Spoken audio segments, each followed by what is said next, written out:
afternoon and welcome. For those of you that are new to our black box, there are two emergency exits. There's a door over there and a door over here. So if you hear the emergency signal, please exit the door closest to where you're currently sitting and go down the stairs and exit the building. We also have restrooms. During the intermission, you'll be going out this door here, and the restrooms are along the third floor corridor in the back corner, just like they are downstairs on the ground floor. The last comment is please ensure that your cell phones are on silent or turned off before we begin our program. Thank you.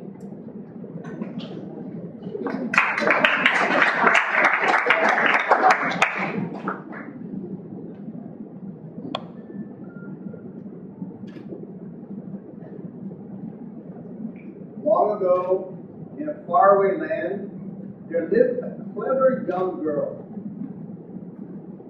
I don't know how many people in this room realize that many, many years from now, a story will be told that will say, ASB Nights. Yes, it will. And it will say, long, long ago, in a faraway land, in the city of Mumbai, the new Black Box Theater opened one night. Ladies and gentlemen, tonight is the inaugural event in our Black Box Theater, and you are the first people to ever watch a show.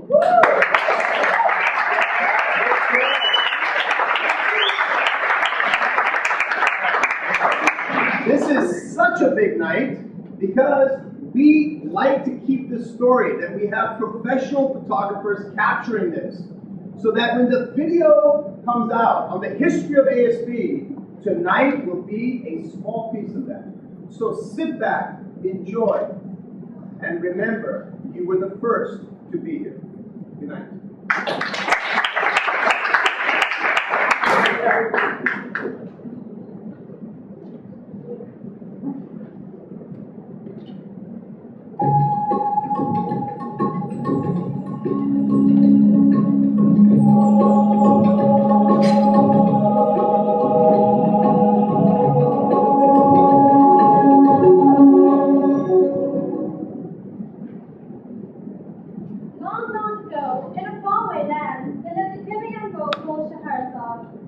She lived with her little sister, who was called Dinosaur. And her father, who was the devisor, the chief advisor to the king. The devisor loved both his daughters very much. Dinosaur was as true, kind, and loyal as any girl her age. But Scheherazade was courageous, shrewd, and bright well beyond the years. And there's nothing she liked better than to read stories. Stories of enchanted caves.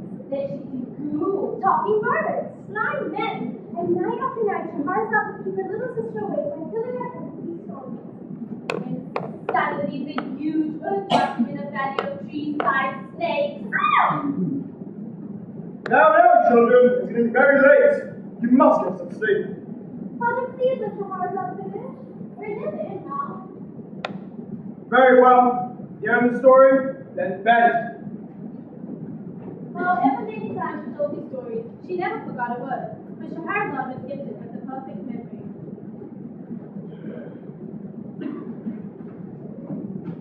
Now the king of this country was called Shahryar. And he lived with his beautiful wife who he loved more than his own eyes. Shahryar was a great leader, courageous, big-hearted, strong. By his enemies he was feared, but by his people he was loved. And the whole of his time was sick with this laughter. Oh no, my hat! One day, Shahryar was looking out the palace window to overlook the garden. A secret door.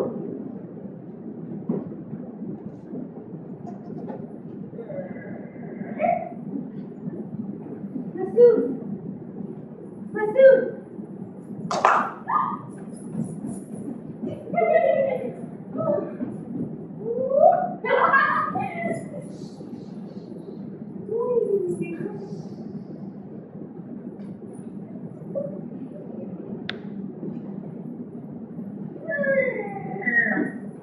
I trusted my wife as I trusted the ground beneath my feet. Curse life, curse the world, curse old women. Now the king is strengthened by his vizier as the body is by the back. King went to the vizier and said to him, take that wife of mine, put her to death. The vizier did this, but if he disobeyed the king's will, he might be killed himself. The king took the king's heart and locked him in prison. And the halls of the palace were assigned as a tomb. The king gave his word that, from now on, he would marry for just one night. At sunrise the next morning,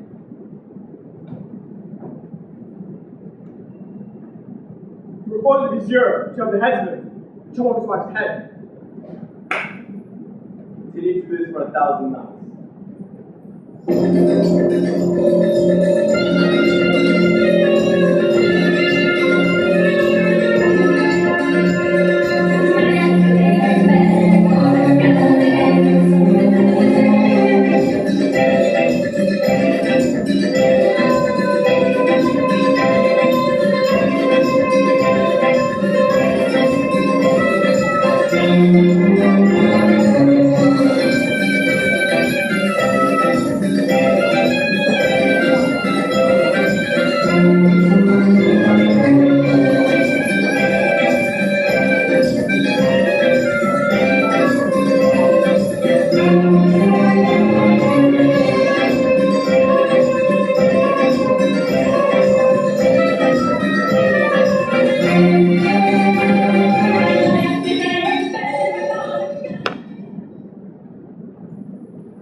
Young girl perished.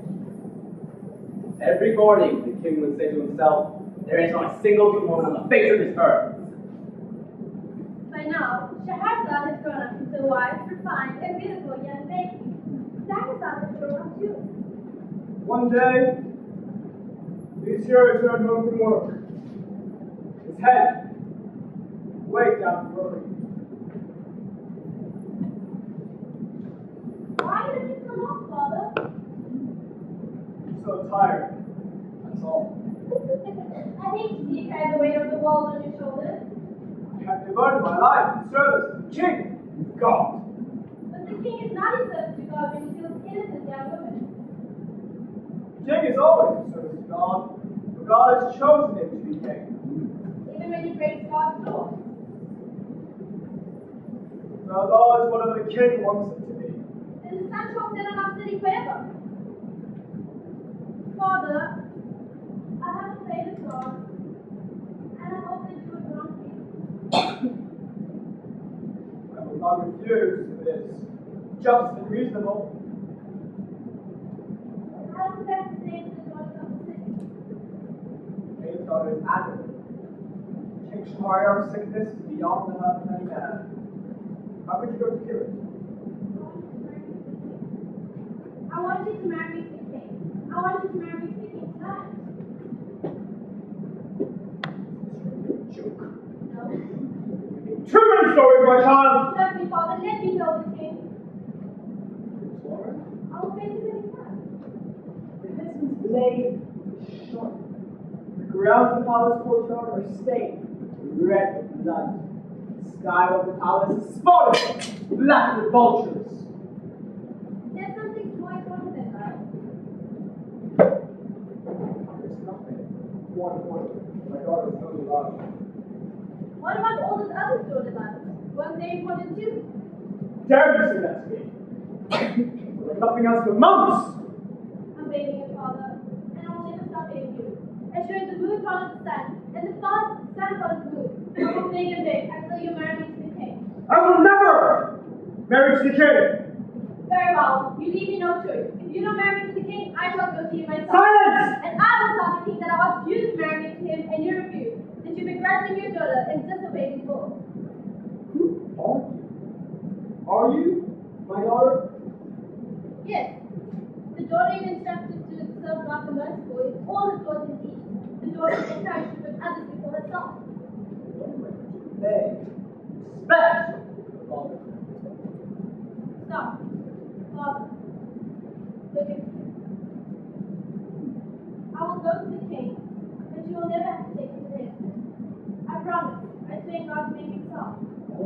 saved from thirst.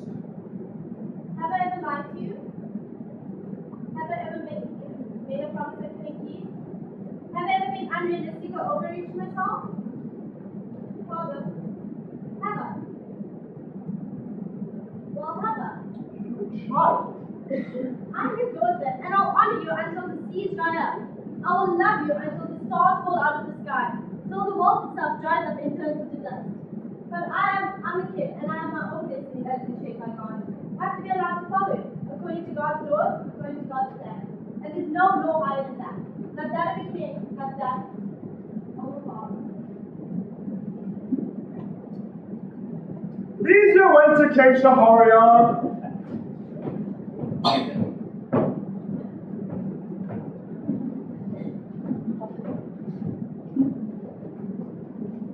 Vizier, do you love your daughter? I love her. As the thirst traveler loves the oasis as the fish loves the sea and the owl. Loves the night. Her and her sister are the very pair I breathe. And yet you are prepared to marry her to a death. Vizier, you realize I cannot make any exceptions because I have given my word. The king's word is as precious as water. It's been always for my lord.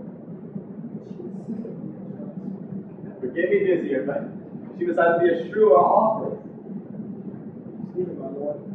It's very true. Oh, well, you, Vizier. You really have the courage, the heartlessness, to leave your own daughter to the husband's mark. There are some things more important in life. Yes? Loyalty, honor, service. Very well. Prepare. Bring her to me and I told. I am, and I will always be your humble servant. Very good, Vizier. The vizier returned home and told Shahrazad the king's will. Shahrazad means the youngest sister and daughter. Listen closely to what I have to say. When I go to the king, I will say for you to come to the bridal chamber. When you come, and I'll give you a later, remember to wait and ask me to tell you a story. You shall do all I can. When night fell, the vizier took Shahrazad's hand and led her to the king.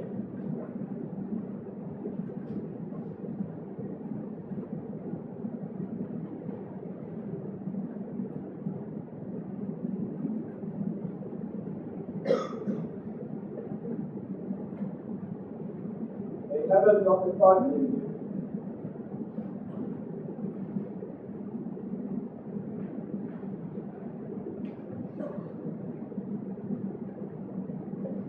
Cover your face.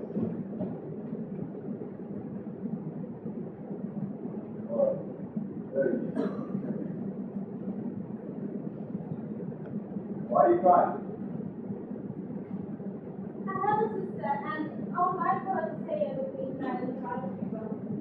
So I can enjoy visiting one last time and say goodbye. Shahryar agreed, and Dinar's was sent for. We give all possible speed.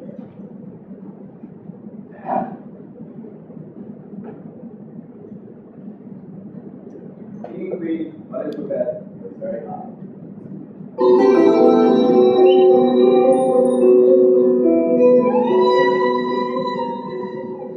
And an hour before day, Diana said that as her sister asked. Tell me one of your strange nautical stories about the day tonight, for I don't know what will happen to you tomorrow. May I have your permission to stay with you, my lord? Okay. Very well. That's it.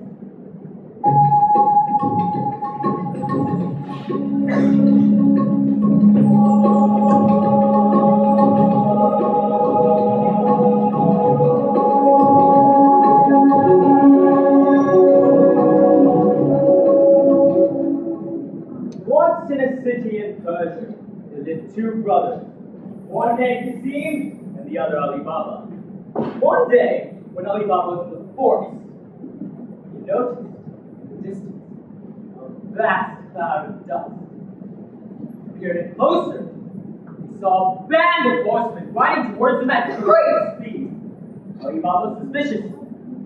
tied his donkey by a nearby bush, climbed a close sweet tree, where you could see that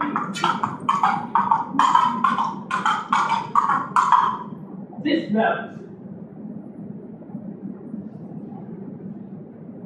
Alibaba captured the thieves and they numbered 40. With their dead eyes and shining daggers, Alibaba guessed that they were bandits. The one who took their captive hopped onto the tree and stood in front of the cliff. Open sesame!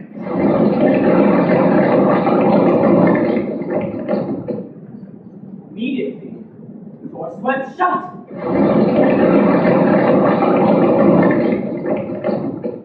Alibaba froze in the tree like a falcon fixed on its prey. Eventually, the cave opened, and the 40 thieves reappeared.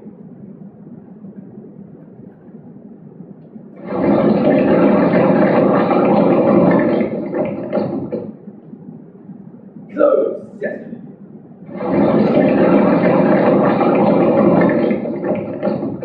Each thief mounted a horse and they galloped off into the distance.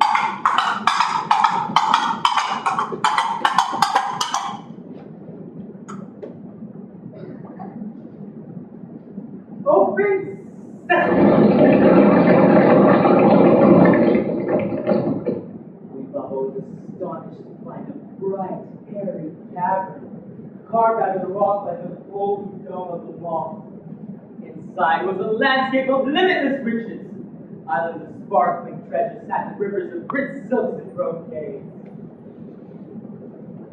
Above all, mountain on mountain gold coins sat.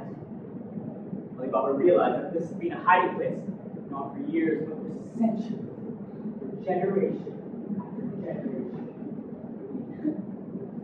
Alibaba scooped up as many gold coins as his donkeys could bear.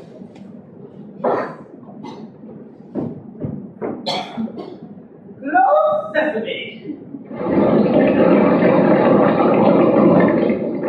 Alibaba disguised the coins with wood to avoid any suspicion, and he headed off for it.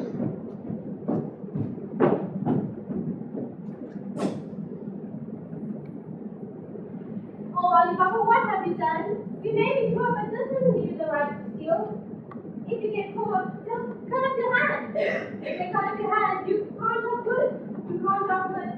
You'll have no money. If you have no money, you'll have no food. If you have no food, you'll starve. If you starve, Why? you brought shame upon us all. You lied, you stole, you ruined everything. How could you? How could you? Calm down and keep quiet. Wait till you hear what just happened. Alibaba told his wife what had happened, beginning to end, and they agreed to keep it a secret, like the mystery of the Sphinx. We're rich! 1, 2, 3, 4. Don't be a doll's wife. It would take a whole week to get this all counted. I have an idea. I'll go hide this in the garden. No, it's no good. I simply need to know how big our fortune is. I know, I'll go to your garden of the sea and borrow the scales while you dig at the hole. You exist. Remember, he who is silent is safe. Alibaba's wife sat alone with her brother of the sea, who lived nearby. As her not at home, she kindly asked the sister if she could make herself okay. Certainly. Wait for while I finish. Now the sister-in-law knew that Alibaba was as poor as a peddler, immediately summoned her rat. They can barely afford a bowl of rice for the three of them, she thought. The devil, they have enough of that it needs to be little. So, in order to catch them out, she greased the inside of his hand with scales. I'm so sorry it's taken me so long, my dear. The servant has spoken. Alibaba's wife rushed over instantly and laid some dough. Then, while Alibaba buried it, she rushed home to return the stay. Single, I think it's only a while. There they are. I'm not.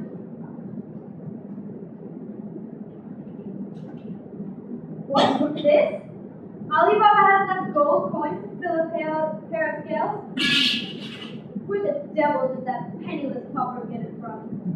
It seems wife couldn't wait to tell her husband, but she had to button her lips and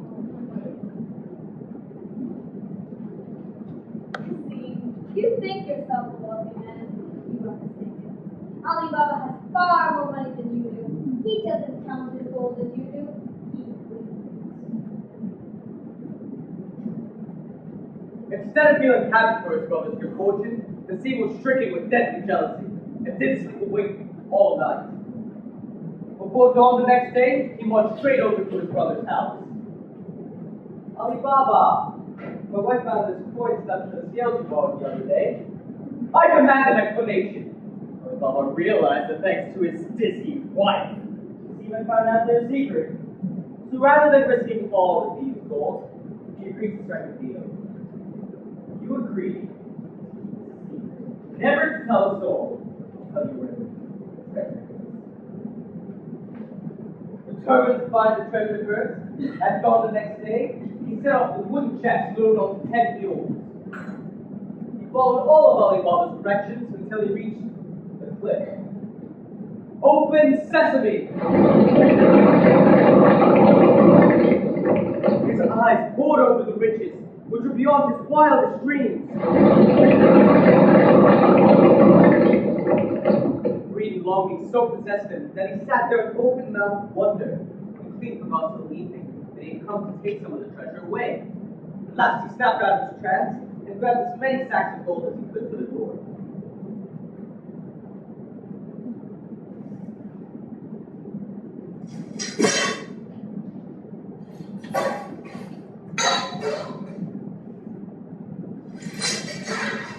Open Fenella! Open Sultana! Open Sunflower! The more Kasim searched for the word, the more it escaped him, until the fire of his greed was extinguished by waves of icy dread.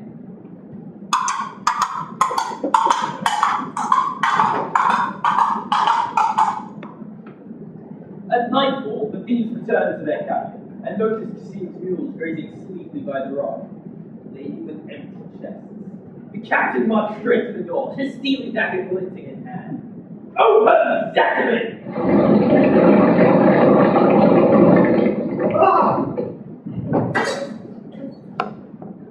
The thieves resolved to cut Kasim's body into quarters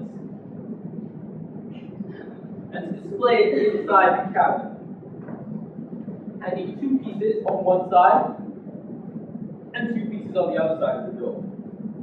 This would scare off anyone else who attempted to break in. Close sesame.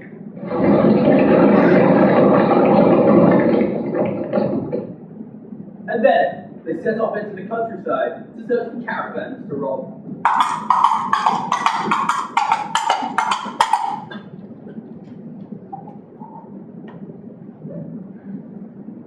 Brother-in-law, please help me. It's late and my husband doesn't return home from the forest. I'm terrified something dreadful has happened. You must stay calm. I'm sure Kasim got his wife not to return until late. Maybe you're right. He did say it was important to maintain the secrecy. Absolutely. You go home now and wait for him. Above all, stay calm. I'm sure he'll be back home soon. Kasim's wife waited patiently until midnight. At this point, she became truly petrified as to what had happened and cursed herself for her ill-judged curiosity and dim-witted desire to meddle in her sister-in-law's affairs. At daybreak, her arrival was announced not by her words, but by her tears. Immediately, Alibaba set off to the forest.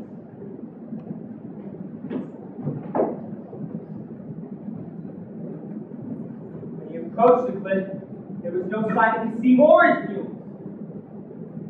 Instead, there was a pool of blood which chilled him to the bone. He crept over to the cave and gave the command. Open sesame!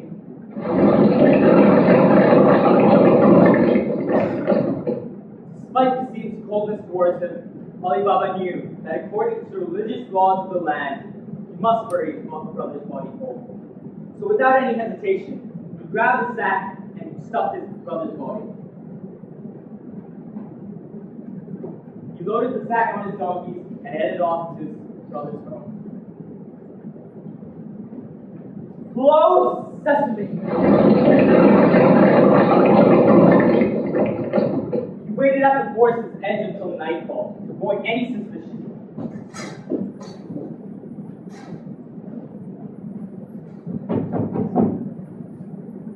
The door was open by the other six girls on the ground. Regina, my life depends on your secrecy. What happened? This here sack contains Master's buried remains. Merciful heavens! We must find a way to bury the body whole, make it look as if he died of a natural cause. You kept the name. Remember, keep good silent and safe. But what shall I tell my mistress? Leave that to me. The following morning, Regina went to the nearby trunk to ask if the property treated them to see. The druggist gave us the tablets and inquired. Who was ill? My master, he don't know what it is, and he has eaten it from her day, or smoked it.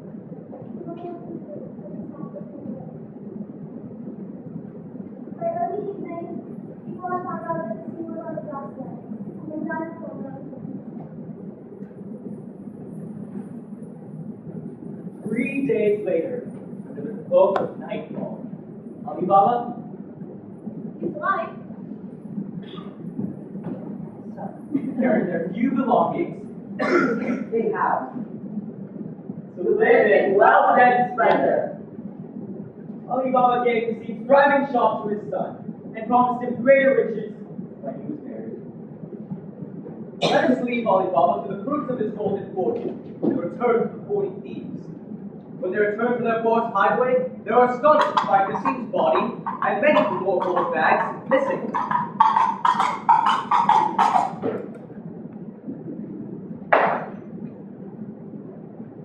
Someone else knows the secrets of the cave. We must act without hesitation, or everything we and our ancestors have sweated blood for will be lost. I shall go into the town and listen out the talk of a murdered man. I will find out who he was and where he lived. And when we find him, I shall put him to a slow and lingering death.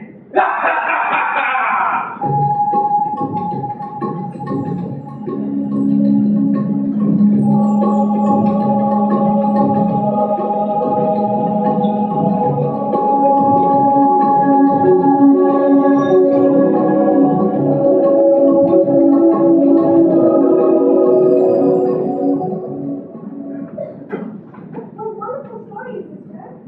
You'll never get that out of me. I shall tell it tonight.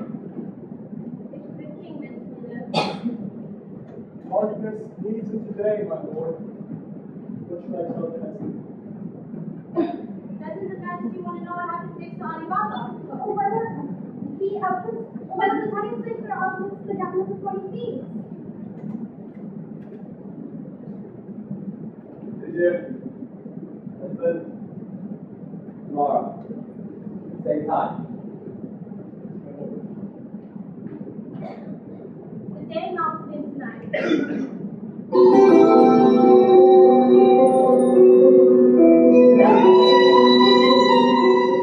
And the hour before daybreak, Letters out of the popular sister.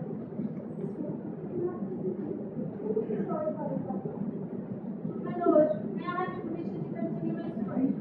Yes. Very well. Listen.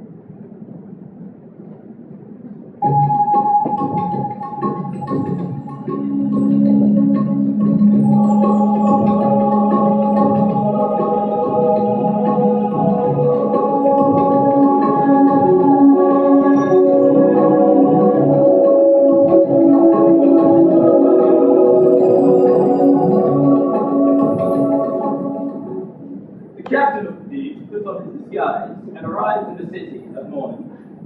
He walked and walked until he came to the first shop he saw open. Guess what? It was the shabby shop of Baba Mustafa. Ah, good morning, old man. Surprised to see you up this early. There's barely enough light in the sky for you to do your sewing. Is it possible that at such a fine old age you have such good eyesight?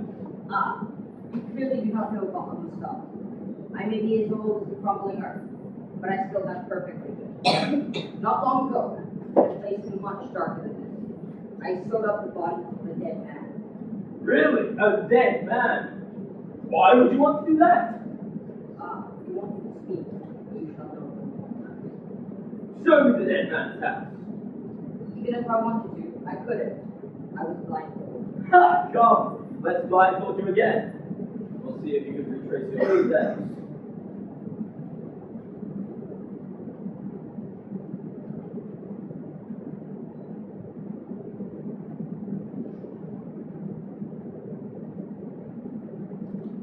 To the great joy of the captain of the 40 Thieves. Papa Mustafa stood up and led the captain to where Marjana had found herself. Then, step by step, alley by alley, he weaved his way back to Kasim's house, where Ali Baba now lived. The captain set the old man on his way, and taking careful note of the location of the house, raced back to the forest. There, he ordered his thieves to buy 20 mules and 40 large leather jars, one filled with oil, and the other completely empty. Firstly, he instructed his thieves to grind their daggers as sharp as tigers' teeth, and then to load the jars onto mules, and to each climb inside the jars. Then, he went back to the city, arriving on Ali Baba's doorstep just as the twilight shadows arrived. When the owner of the house was taking in some fresh evening with his son. Good morning. Good evening, sorry. My name is Khawaja Hussein, and I have come from a faraway place to sell oil at market tomorrow. Would it be possible to spend the night in your room? Ali Baba didn't recognize the captain through his disguise. My home is your home, friend. Welcome. Khawaja Hussein, or rather, the captain of the 40 Thieves, unloaded the jars. He crept from jar to jar, saying, "Have your daggers at the ready. When the time is right, I shall return and give the signal. Daggers at the ready. Daggers at the ready." He then stepped inside to join Ali Baba for supper.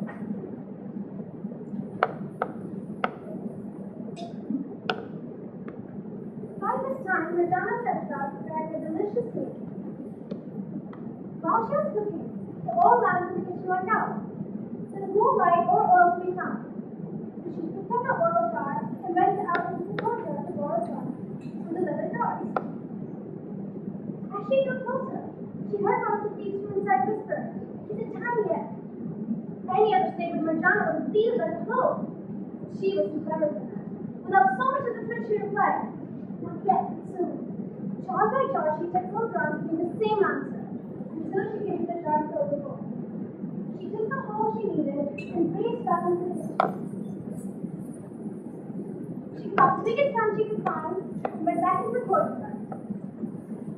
She took the oil she needed, raced back into the kitchen, and she put the pan on crackling fire. As the oil started to bubble its fat, she took it out and killed each thief one by one.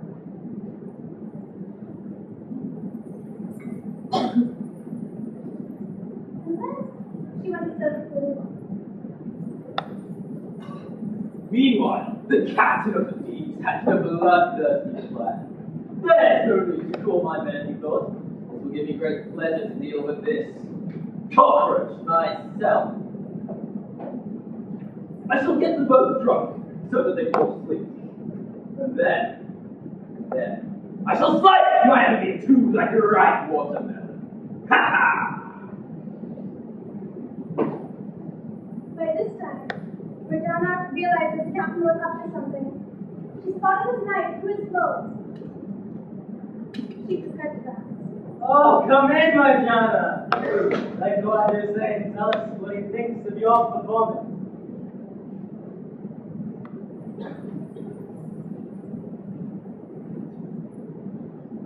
And then she was a dance with Debbie Dad.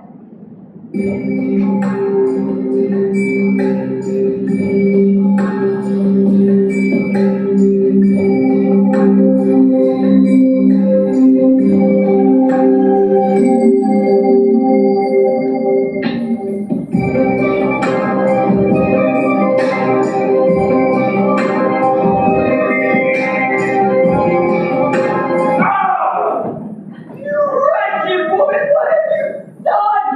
You ruined us all! hopefully you'll see this happen before you leave. Oh, you're right! Shower her with thanks! And to show my appreciation, Cortana, from this moment onwards, I grant you your freedom. If he accepts, my son's hand in marriage. Markedly pleasing, his son was delighted. And later, they got married.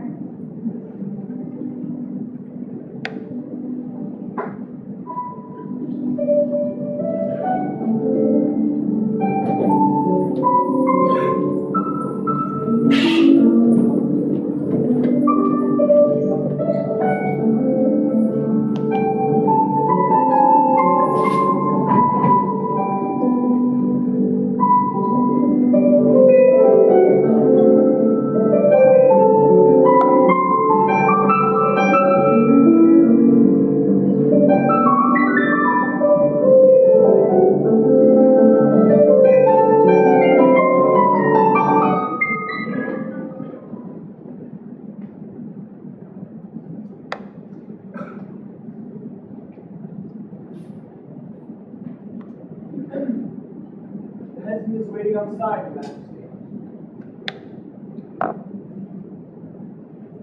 What story do you have for us tonight? I have no more time to listen to your translate. Vizier, what are you waiting for? Bring the headsman. But it's changed, sister. But tonight I want to still be the cheese tail. Forgive me, I'm No, Your Majesty, please.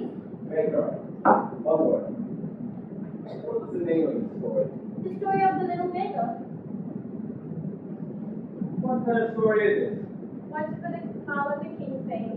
After died with my first wife. The king in the story finds off the way he needs his face. I have time to hear it. Vizier, Edmund, tomorrow. The day mounts into night.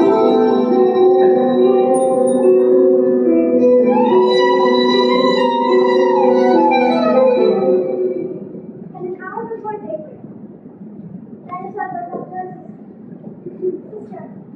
She wants to sleep. Lord, may I say my story? Okay. Very well.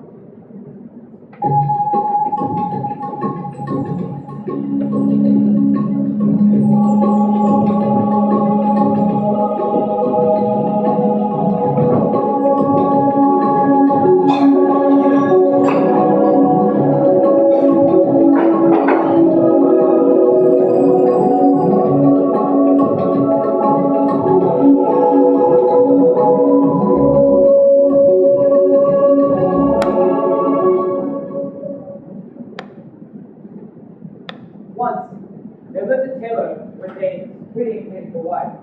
One day, while taking a walk, they bumped into a jolly little beggar.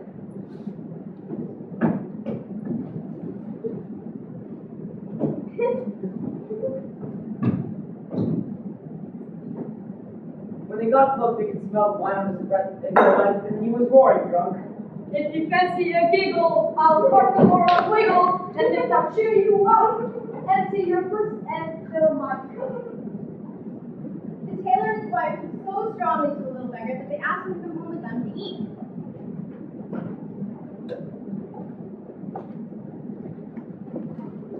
They all sat down to a delicious meal of bread and fish. They ate and drank from the fish every day. Except for one large fish. I know. I bet you can't swallow this whole.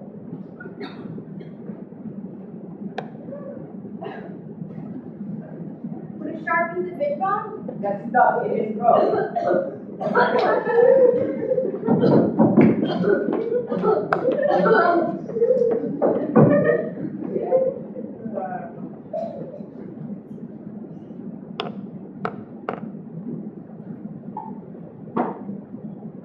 Don't just stand there, do something! What do you suggest? Have a look at you and your practical jokes. I was to know he dropped dead, was I? Well, we better do something sharper so we'll have ourselves hanged as a murderer. Oh my word, I have work to do. I have family to raise. I want to Be quiet, I'm thinking.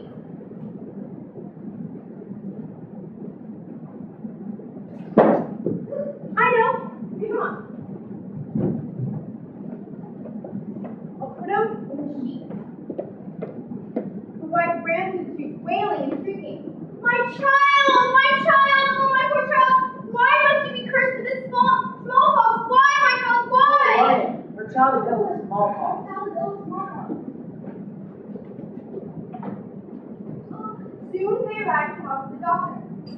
They found the front steps to the door.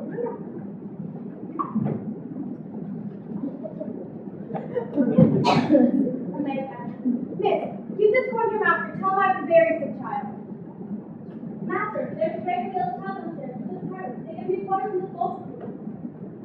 The doctor rushed down the stairs. In his haste, he didn't see the little beggar. Next time he kicked him all the way down. Oh, they're done. The patient shelter is secure. Word gets out of this. I'll be ruined. I'll never work again. What am I going to do? The doctor took the little beggar to his wife and told her what had happened.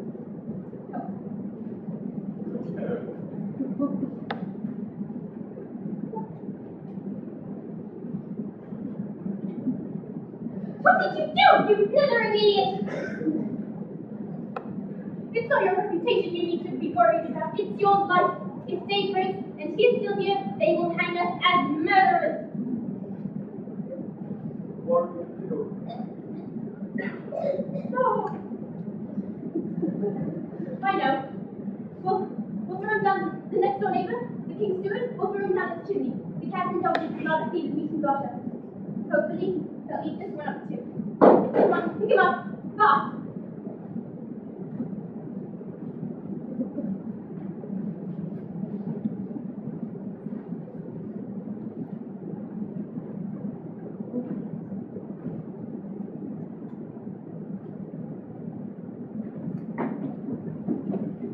Just then, the king's steward came on. What's this? A photograph? Well, it's not the cats and dogs who've been eating my even son. It's a cat! Well, sister, it's not a cat.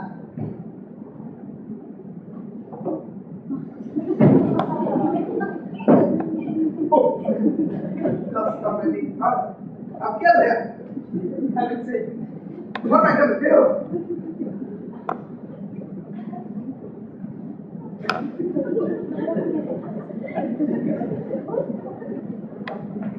The king's steward carried him all down the market place and set him up on the bench.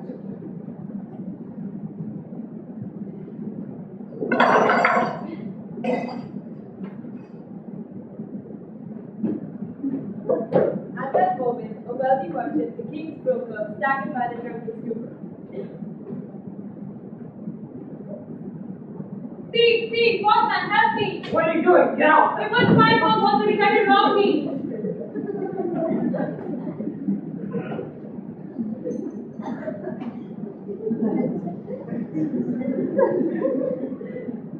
You kill him!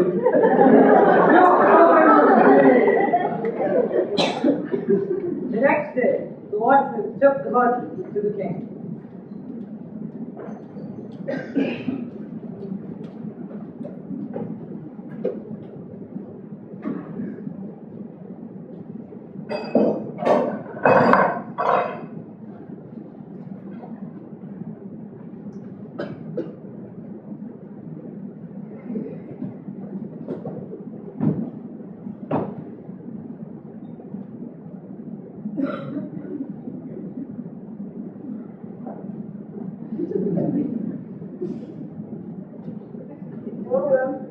I'm the merchant.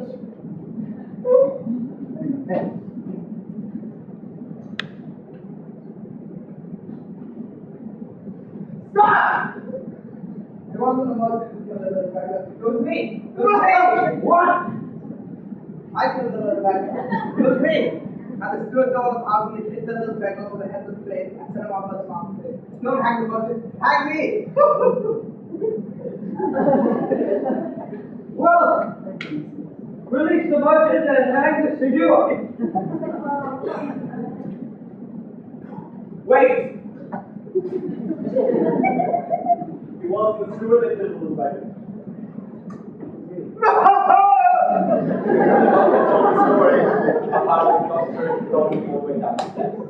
Don't hang him. Hang me. Well, violent! Release the steward and the doctor!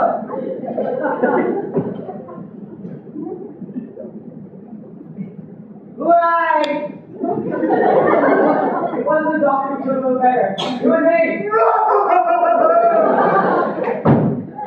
told about he had choked the little beggar with a fishbone and left him in the doctor's door. But hang him, and hang me. I've never heard the like. Release the doctor and the tailor.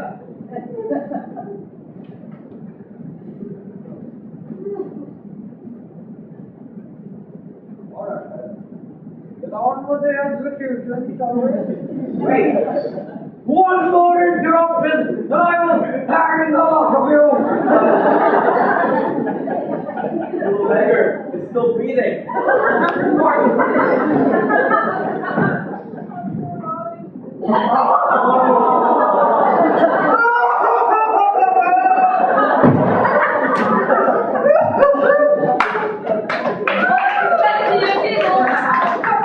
Wiggle, as if I cheer you up.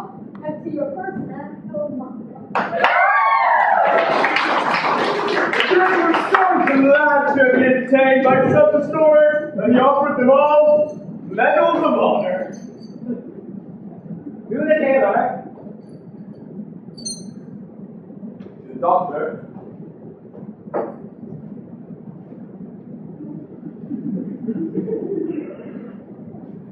Yes, sure. I'm going to.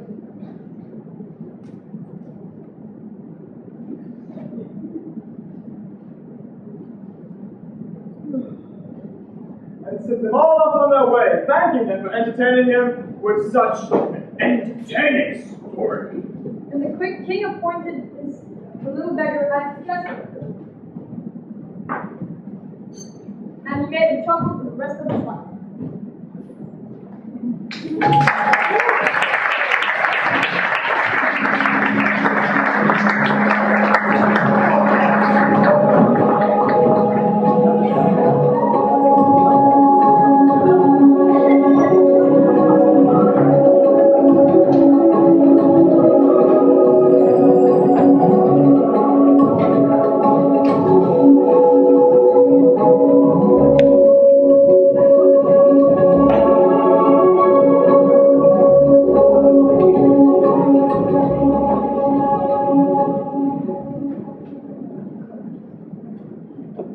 This laughing king is a fool like I once was, before I learned the truth about women.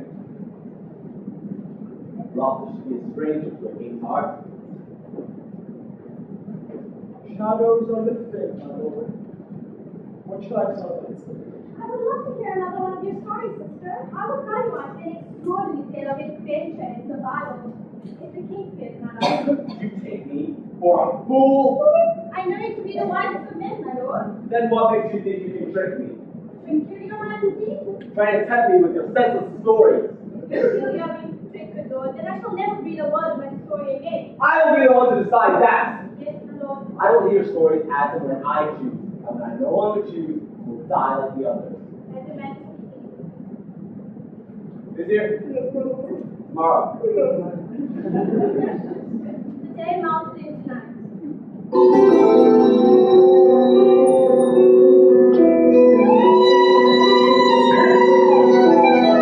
An hour before daybreak.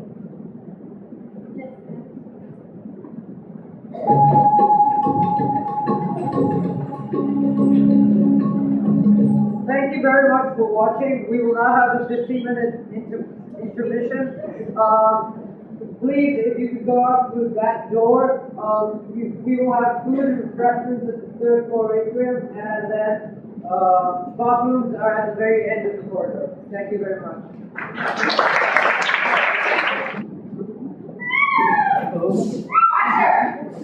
Faster! Faster! I dare say that the way I treat my horse may seem cruel and heartless. But when you hear my story, you will see I am more worthy of pity than blame. Let me tell you my story. As is our country's custom, I married, never having seen or met my wife. When she took off her veil at our wedding, I was pleased. I feared she might be old, ugly, and wrinkled, but she seemed charming. One day, I sat down to eat my lunch, as I normally do, heartily with food. My wife, however, pushed her food aside. Surprised at this, I said to her, Amina? Without the name. Is it a family custom of yours to eat your rice so daintily, or do you have some left? If you do need to save money, then don't worry. I promise we can afford 1,000 French fries. Still not money to spare. Don't come back with here, you know, but it's worth the time. My politeness and patience fell on deaf ears. The next day,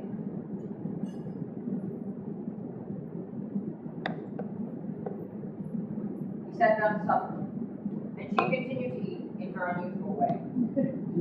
I knew it was impossible for anyone to live on so little food, so I decided to get to the bottom of this mystery. One night, when Amina loved me fast, she slithered out of bed. I pretended to keep my eyes shut. Secretly, I was watching her like a hungry dog. The minute she turned her back, I got up and put on my clothes. I followed her by the eerie light of the moon to a nearby graveyard. I hid behind the wall, and I peeked over, and I saw Amina with a ghoul.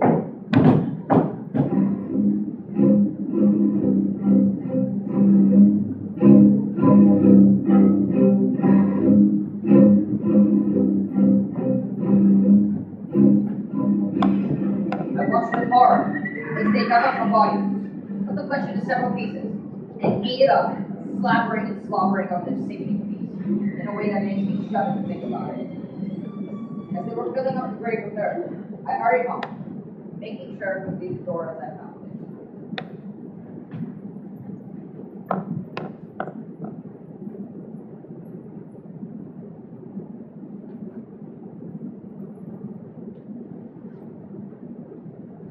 Next day, when she started to eat in her unusual way again, I said to her, Amina, what do you have some more? Are you sure? Amina, I'm sure you remember how curious I was when I first saw you eat your food in such a strange and strange manner. I'm sure you also remember how frequently I urged you to eat the many different foods I've prepared in innumerable different ways to please you. It seems that none of my efforts have paid off. You still forget your food in the same curious way. I've never lost my temper. I would feel sorry now to make you feel uneasy. But I would like to ask you a question, my dear friend. Does food at my table not taste better than dead flesh? it was then that I realized that Amina was an evil sorceress. For the power of water is drawn from above. The only person into a dog.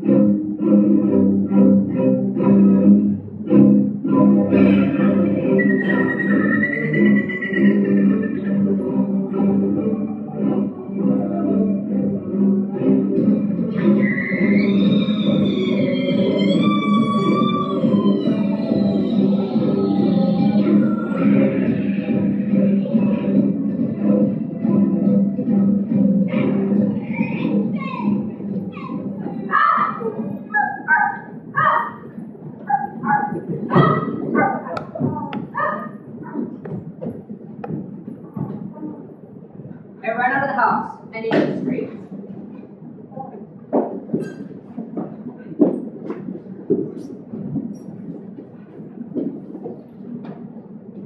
I took refuge in the doorway of a baker who was cheerful and kind. He gave me a place to sleep. And if I was ever out of sight, he would call, "Chef!" But that was the name he gave me. Chef! When you go talking so good. One day, a man came into the shop to buy some bread. He paid with several coins, one of which was false and completely worthless.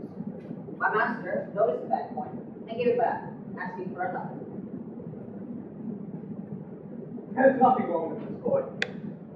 Come on, bitch! No! The coin is good!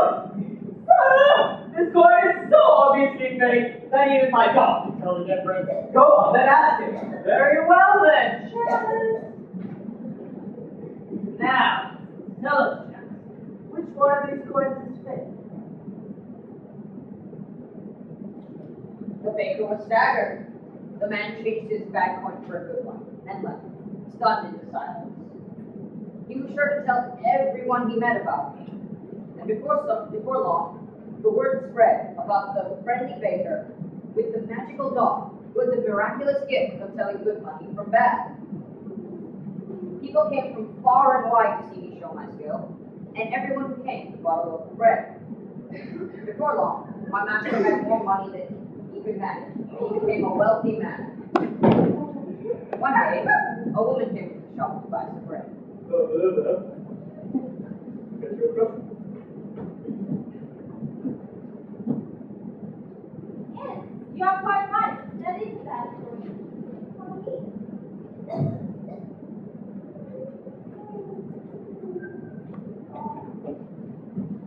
What dress wearing? Heaven Isle! Ah! Several streets away, she stopped at a house and beckoned me in. You always been following me. When I entered, I saw a beautiful young lady with a smile as sweet as hope. Jordan, I want you to famous fake dog. Remember when I first heard about him, I had a hunch that he was a man turned into a dog. Now tell me, Jordan, am I mistaken in my suspicion? No, Mother, you are not. And I shall prove. If you were dogged by evil blood, by the power of water changed back to a man.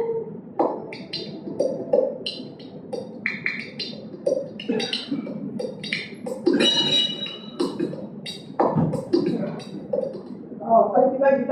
My nephew is more than I could ever repay.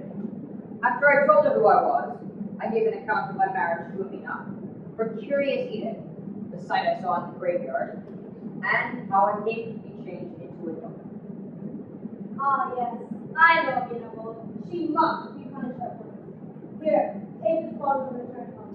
Hide in your bedroom. When Amina comes in, throw this at her, pronounce it clearly and boldly. By the power of potion brewed over time, receive the punishment for your crime. By the power of potion brewed over time, receive the punishment for your crime. I shall say no more. You shall see no more.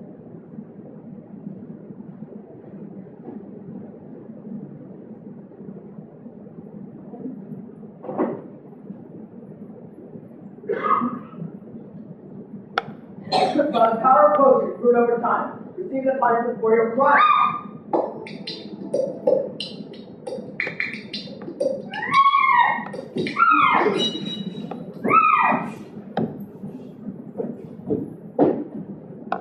And I have beaten and reproached her in the same way every day, ever since.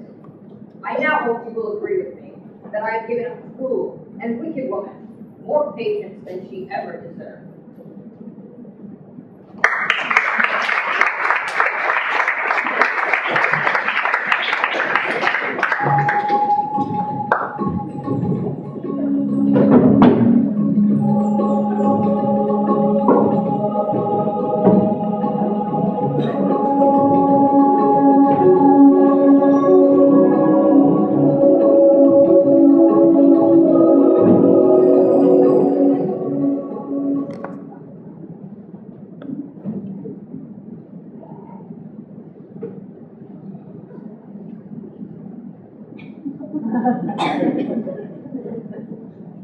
What story do you have for me tonight? Trusty story, my lord. One of the many trifling stories you've told me already. 817, my lord. Your wily woman's talk has saved your head 817 times. That's a lot of time. 2 years, 2 months, 3 weeks, and 4 days. You can't see your sister's stories like that, Kate. Well, go on. Begin. Keep your story. I am listening. She said she dare not speak because she tried to trick you with her tongue on the water. Tell her I want to hear the story.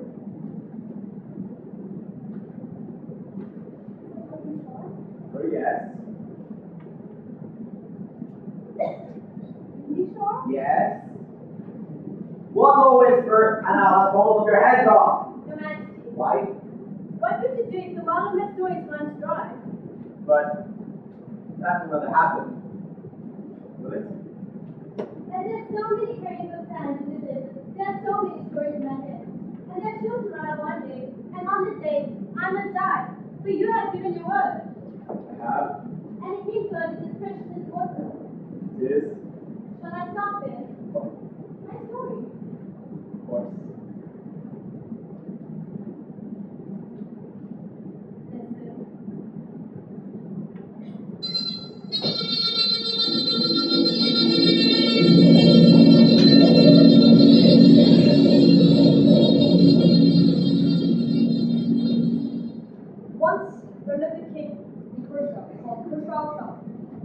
One evening, he and his sister were walking in a poor area of the city when they overheard laughter coming from a homeless home in the street. He peeked in through the crack of the door and saw three sisters sitting on a sofa having an after-dinner chat. They were talking about Christmas. I wish I could hide the king's finger, but then I would leave my belly full of bread and broad bread is the finest in the city.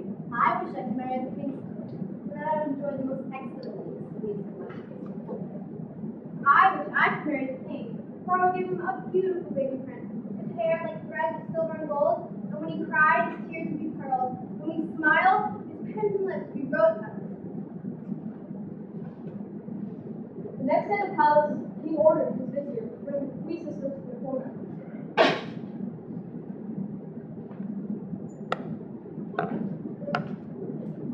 Last night, you each made a wish. You wished to marry my baker. Your wish shall be granted today. You wished to marry my cook. Your wish shall be granted today. And you wished to marry me. Your wish shall be granted today. Your Majesty, forgive my wish. It was made by way of fun. Forgive my boldness. Forgive us, Your Majesty. Silence! Shall be so. What I command is law. The wedding was celebrated that day, but in a very different style. The eldest sister's wedding was celebrated in the pantry, surrounded by sacks of flour. The second sister's wedding was celebrated in the kitchen, surrounded by pots and pans. But the third sister's wedding was celebrated in the royal garden, surrounded by almond blossom and jasmine. Although their wishes had been granted, The two elder sisters felt the difference between their weddings and their sisters. grossly unfair. Their hearts were seized like a snake-like envy. Which not only strangled their own joy, but pierced their younger sisters like a spiteful thing. Well, sister, what do you think of her grandest sister? I'm not being nasty, but isn't she a fine one to be a queen? The king must be bewitched to be so taken by the little madam. You're welcome. I read the teacher the children. I wouldn't have added an island if the king had been you, but he should prefer that poor little slut matron, that boy. Who's she to be wearing the crown? I'll be damned if I'm going down to give with her. Setting herself above us like that, thinking she's the best? Looking down her nose. Well, I wouldn't have to either. It's time for action. I quite agree. I'll be down to everything. From then on, whenever they listen to the queen or their sister, They would keep their viperous tongues beneath their patient smiles. But she would greet them warmly and simply with the same old she always had. Some months after the marriage, the queen found out she was expecting a baby. they came to give their best wishes Now for you guys to supply the baby. as her midwives. The queen gave birth to a beautiful baby prince, But neither in sweetness nor in his beauty did did the the icy hearts of the ruthless sisters. So they callously dropped him in a blanket, dropped him in a basket, and floated him down the street, which ran past beneath the parkway.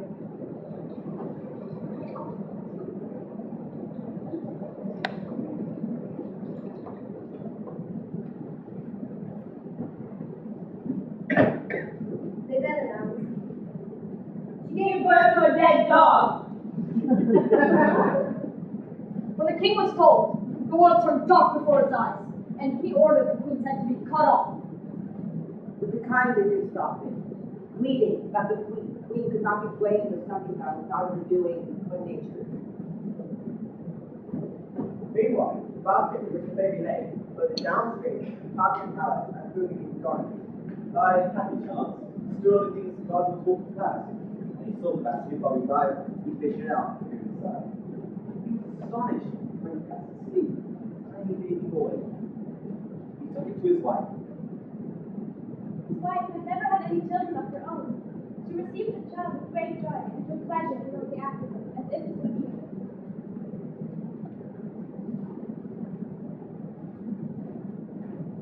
a year later, the queen found out she was expecting another baby. She gave birth to another baby prince. And these sisters were no kinder to him than the first. They dropped him in a black basket and floated him down the street.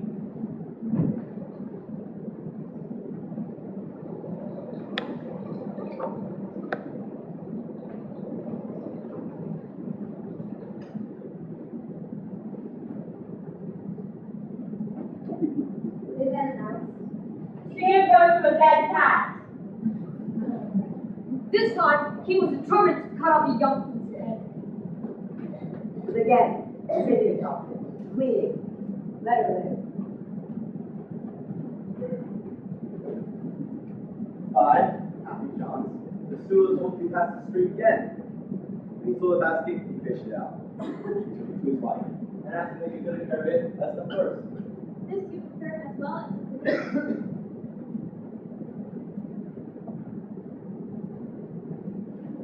Third time the queen became pregnant, she gave birth to a princess.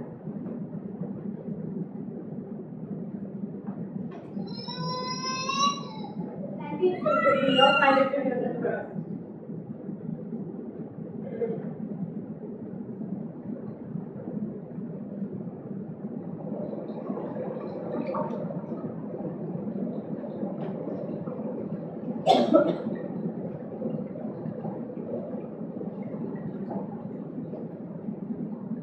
This time the sisters couldn't find her. So she took a piece of wood and showed it, saying, she gave birth to a mole. the king could no longer contain himself. This woman was to fill my house with monsters. She is a monster herself, and I will rid the world of her. Your Majesty, give me leave.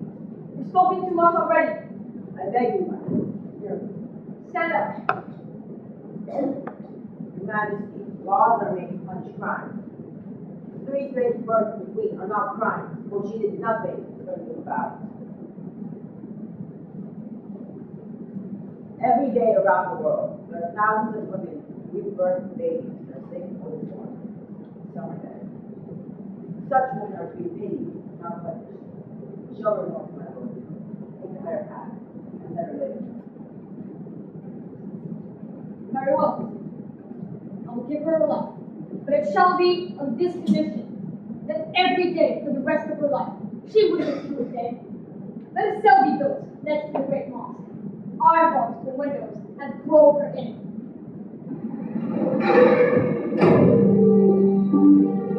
Dress her in clothes that scratch her skin, and everyone that goes past should spit in her face.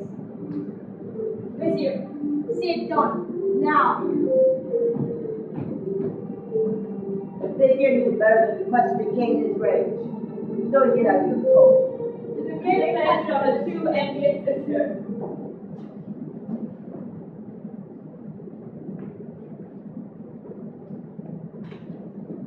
The steward was walking past the street again. He fished the basket out, took it to his wife, and asked him to take as good care of it as the first two. But she did not like it. 2 princes And the princess, were raised by the steward.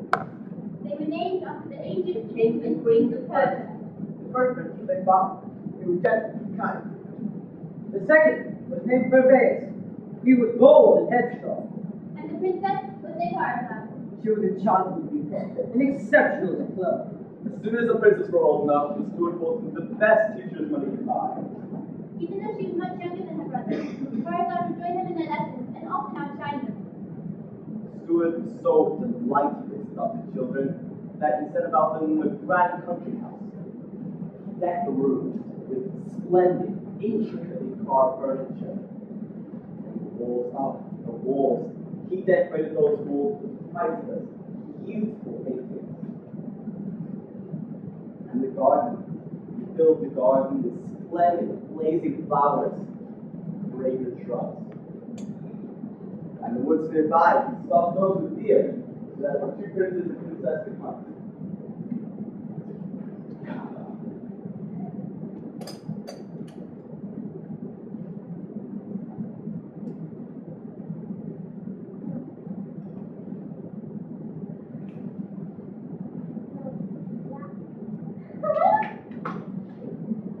Steward lived with his children in the house till one day, he closed his eyes and died. Why should I do it before? And his death was so sudden, he never had the chance to tell his children about the truth of their birth. The princes and princess have been the tears of grief for the man they thought their father. But they were comforted. By their beautiful home, And lived together properly. One day, when the printed for 100. An old religious woman arrived at the house. When she had tapped the prayer, she stepped into the house. Eventually, Clara got off so she goes to the house. Madam, who do you think our house is but for strangers? And what do you think today? I will do what I can to secure them. Birds, the talking birds. What God found in the colors of the ground. The second, the singing creatures will play a haunted melody. And the third, it's the golden water will form an everlasting light. I've never heard of such curious, wonderful things. Would you kindly tell me where they are? Towards India, on the road that lies before your house. Whoever you send must travel for 20 days. On the 20th day, they shall ask the first person they meet for the talking bird, the golden water, and the singing creature. They shall be happy. If you find these things, they will lead you to the truth of the Lord. What do you mean? And apply language. I don't understand the road that lies before your house. Towards India, 20 days along, on the road before my house. The two princes returned. They found their sister with her head weighed down, as though her thoughts were made of lead. Nothing. Someone offended you. If anybody has offended you, I will revenge you. No one offended me. What are you hiding from us? We are brothers. We tell each other everything.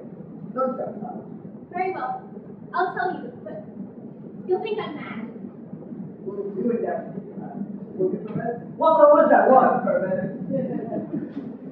And so Tarzan told her brothers what the old woman had said. Tell me over there, and I'll leave tomorrow. No. There are bandits, wild animals, the open road, it's just too dangerous. No. Brother, it doesn't make sense for you to go. You're the head of the household. You've got the furniture to take care of, the paintings, the garden, and the staff. You know they're trying to sleep. I'll go. I'm not afraid. And I will fulfill your promise. Brother, I have made the promise, and I said keep it. I'll leave you in charge of the house. The next day, Miss Bauman returns home. Sister, take this. And every now and again, go to the plane. If it is clean, then you know our life. But if it's dead blood, then you must leave me dead first. On the 20th day of the journey, we saw, by the side of the road, a dervish sitting under a tree. Good day, beloved. May heaven grant you a long and happy life. I've come far and wide in search of the talking bird, the singing tree, and the old water. You should be leaving to them. Friendship forbids me to tell you. What? A great number of young, courageous, handsome men have come this very road and asked me the same question. Against my better judgment, I told them! And to this day, not one of them has come back. I have a knife. If anyone attacks me, I'll use it. What if your enemies are invisible? Good father, know this. I've been through heat, rain, and snow, across mountains, deserts, and rivers. In 20 days, I've been alone day and night, faced countless threats. I've never given up, and I'm never going to give up, because I made a promise, and I'd rather die than break it. There's nothing you can say that will persuade me to alter my course. Very well, then. Since you cannot be convinced, take this bull. When you own a horseback, listen for you, and will roll down the river. You will then reach a mountain, dismount your horse, and start climbing.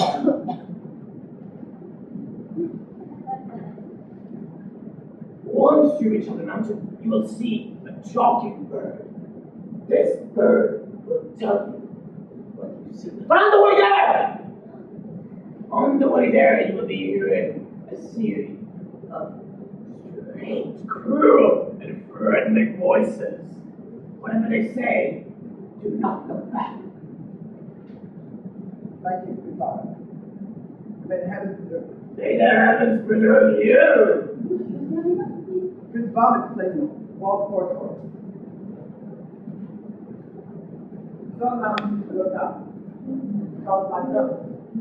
But he didn't make it 3 steps. what you done. You'll never make it up the top. A little weakling like you. Watch out, there's a wolf behind you. Just keep going up the mountain. You are walking towards your death. Go home. Your family are ill. We need your help. You sniveling little French cocker, you snake. I took a surprise for you, sweet child. Come give a surprise. This is the voice of your father. Tell him back. It's the devil's trick. Tell him back.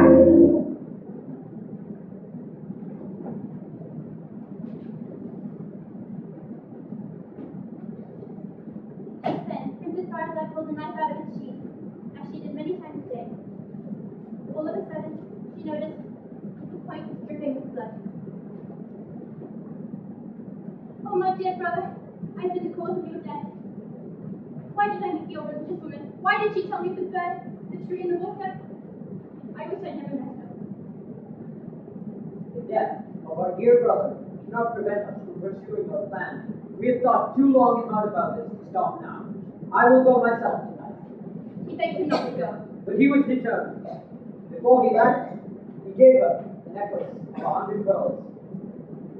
If they move, then I am alive. If you run your fingers over them, and they are fixed, then you must believe me dead.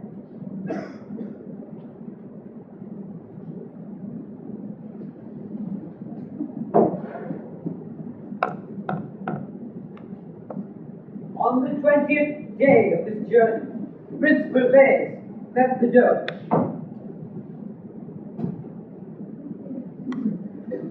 He asked him the same question that his brother had asked him.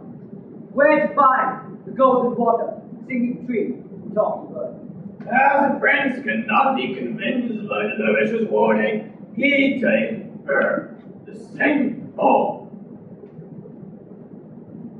And given the same exact advice he had given to the two brothers. Place this ball on the foot of your horse.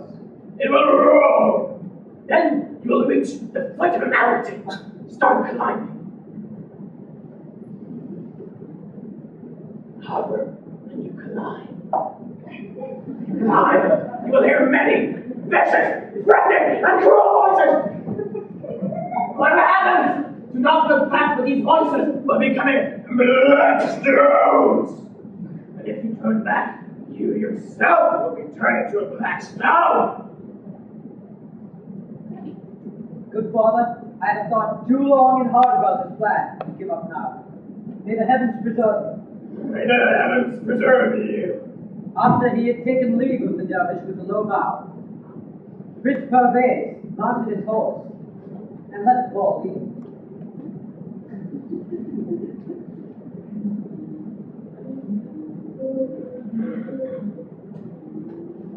You'll never make it up the top. A little weakling like you. Sniveling little French cocker, you snake.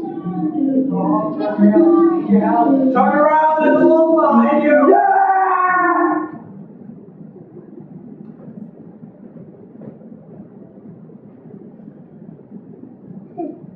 Just then, Princess Firefly was pulling on the belt of her necklace, as she did many times a day, when all of a sudden, this stuck to the string. She then used perception that her brother was dead. The next day, she left on the same route as her siblings. 20 days along, she met the dervish.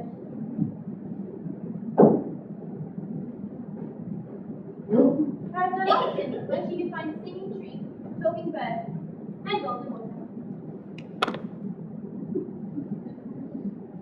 As the princess could not be convinced by the dervish's advice, he gave her the same bowl he had given to the two brothers.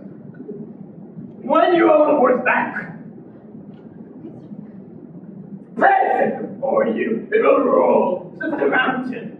There, dismount your horse and start climbing. However, as you start climbing, you'll be hearing some cruel, vicious, and threatening voices. However, whatever you hear, do not turn back. For if you do, you will be turned to black stone and the other gentlemen.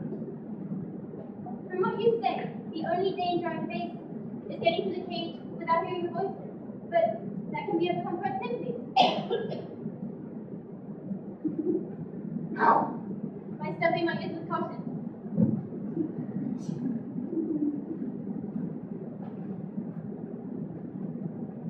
Of all the people that have come down this road, not one has thought of that. Well, go ahead then. Try your trick.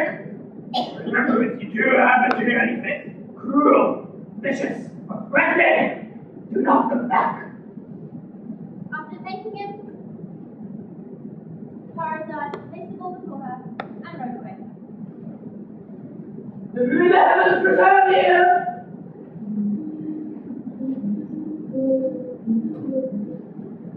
Turn back! Turn back! It's the devil's trick!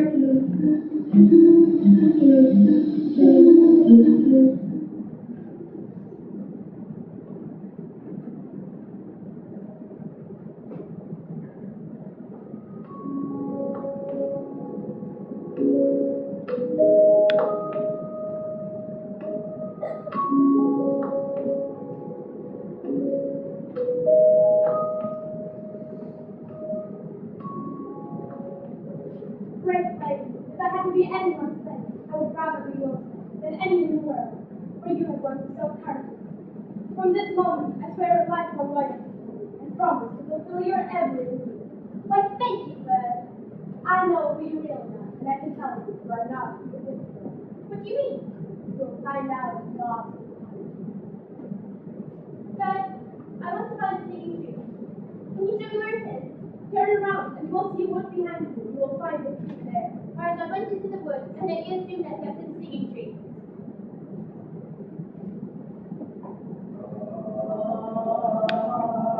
Break up the branch and plant it in your garden. In a short time, it will grow into the finest tree yet to see here. But I also want to find the golden look at. Show me to it. The bird led her to a place nearby where she told it how to get home.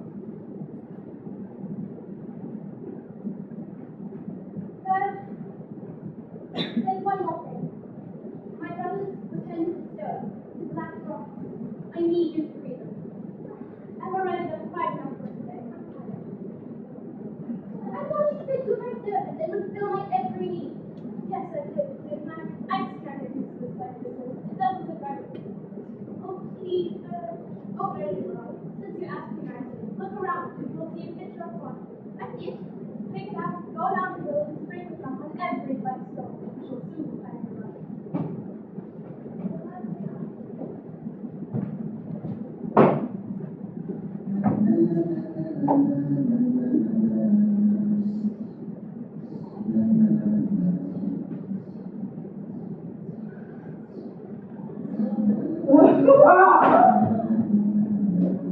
Sister! Brother! Brother! Sister!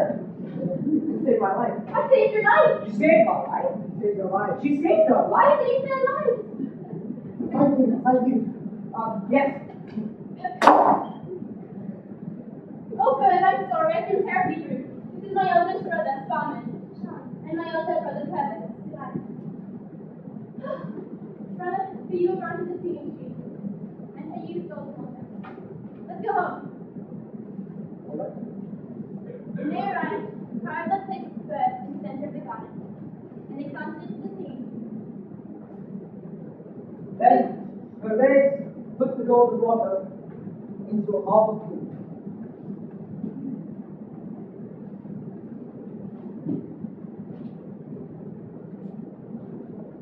The next day, 2 princes were hunting in the nearby forest. As it happened, hunting in the same forest was the king.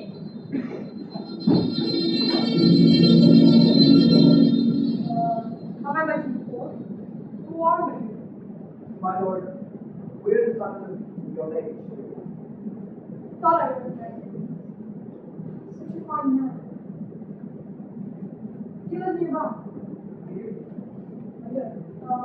I need someone to rest this evening. I should like to listen. We would be honored. The king was then pointed in the direction of their house. And brother rode away to tell her sister about King's arrival. We must prepare a feast. We must. But the king is coming to dinner tonight. What do we give him to eat? Likely hope to prepare a dish of cucumbers stuffed with pearls. Cucumbers stuffed with pearls? That sounds revolting. And where can I find enough pearls anyway? Have faith. Go now. Put up the thing for you. Dig under it, and you will find what you need.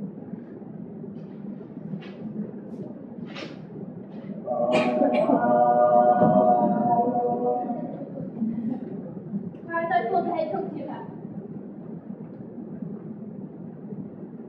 Cook, tonight we must prepare a dish of cucumbers stuffed with pearls. Her.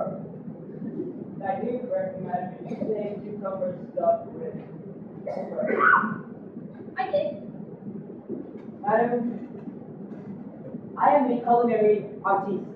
A cook. I prepare food, things that are edible, things that can be eaten, or at the very least, licked. I'm not a jeweler or maker of decorative trinkets, therefore, I get equipped to make anything involving salad. But cook, cucumber stuffed with pearls is the king's favorite dish. I'm surprised you didn't know this. I do not know, madam, and if I had known other, I would not have started preparing an enormous pie with 57 chickens, 118 wild fowl, 37 lamb, and a chaffinch. But what the king desires, king shall. Oh, thank you, cook. Whereas I prepared the final preparations for the king's arrival.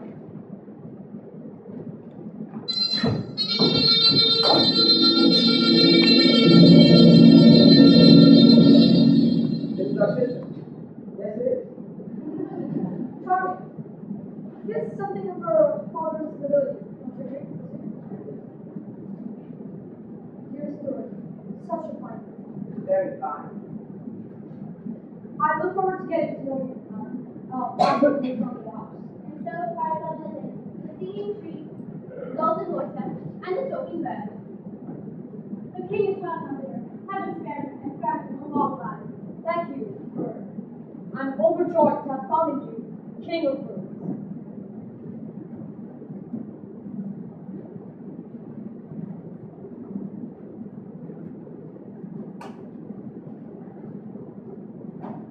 Cucumber stuffed with pearls. Cucumbers stuffed with pearls. Cucumbers stuffed with pearls? Pearls are not to be eaten? What is the meaning of this? Can your majesty be so surprised to see cucumbers stuffed with pearls? Can you readily believe that the queen, your wife, has given birth to a dog, a cat, and even a bird? I believed it because I was told by her midwives. Those midwives were the queen's wicked sisters, who have envy and revenge right to them. Away from your single ignorance, those brothers and sisters you see here are your own children, found and raised by the steward of your garden, who educated them as his own. Heart whispered to me the truth when I met you.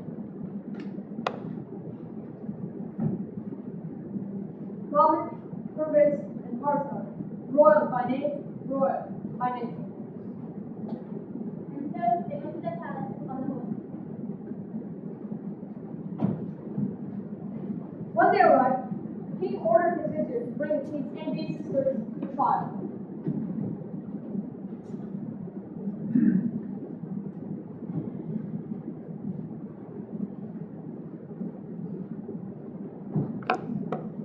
And after they were found guilty, They were each cut into 4 pieces and fed to the dogs.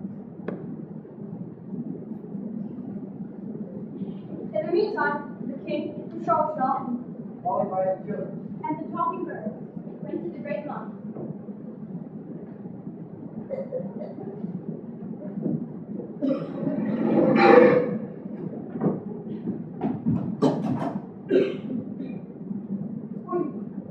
I am your humble servant, not the fruit of what is rightfully yours.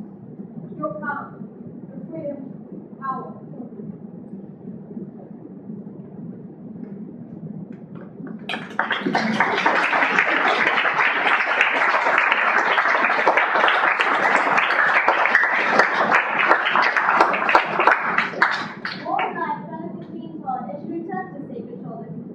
selfishness suffered for so many years. My lord, the story shows the saying as follows. When the king acted out thinking and shuts his ears to the truth. The king can lose his way like anyone else, but he can find his way back and get to the dark road. So what's further without next for us? It's better than waiting outside, my lord. Tonight I have planned a very special story about another king who lives in his way. Although it's very short, I can't seem to remember it. The well of my story has run dry. I fear I must go to the headsman.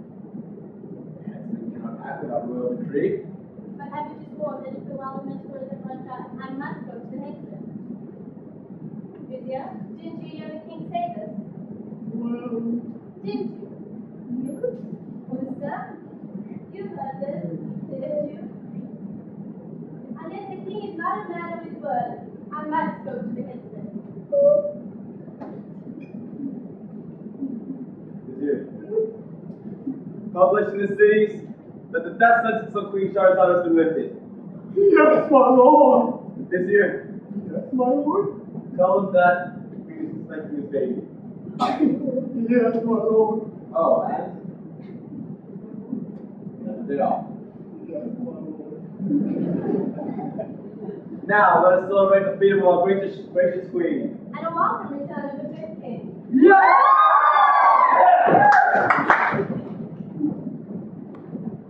Celebrations rang throughout the land. With eating and drinking and dancing for many days. And in honor of all the young women who lost their lives, the king called together all his scholars and scribes. And ordered them to write down every single one of Shahrazad's enchanting stories into a book. One story for each of the young women. And one story for each night King's heart lived in darkness. And the book lived longer than the king. And Shahrazad and their children. And their children's children. And even the city itself. They called this book Al-Layla wa Layla, 1001 Nights. And even now, when the desert is as dark as the night sky, And the sand glows silver in the moonlight.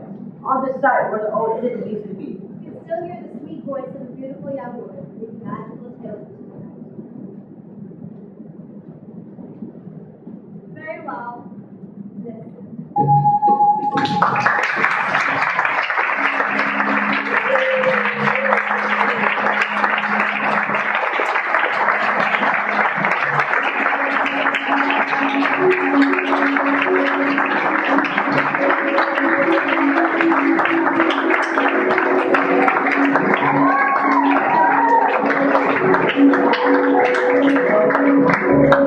Bring up all the directors from the place. So can all the directors please come out?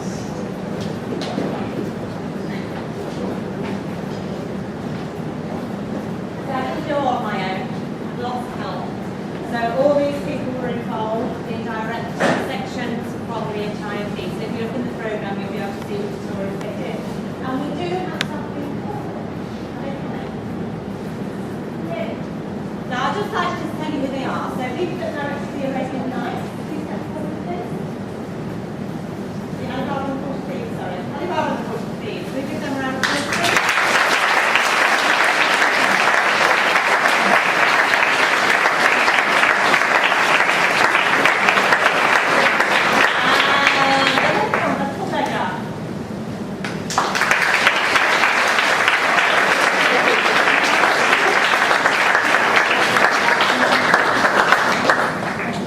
The wife who would eat.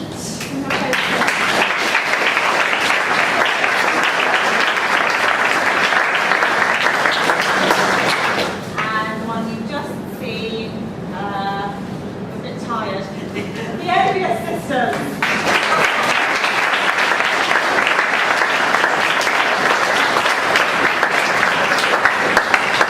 And of course, we can't forget our head director and our assistant director, Ms. Kelly and Mr. Hall.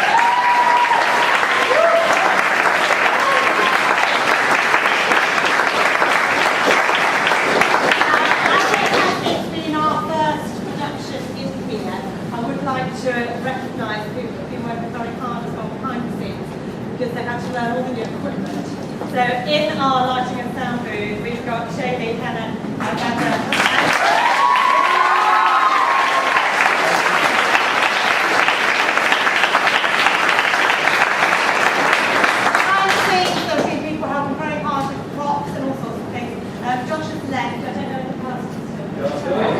Masters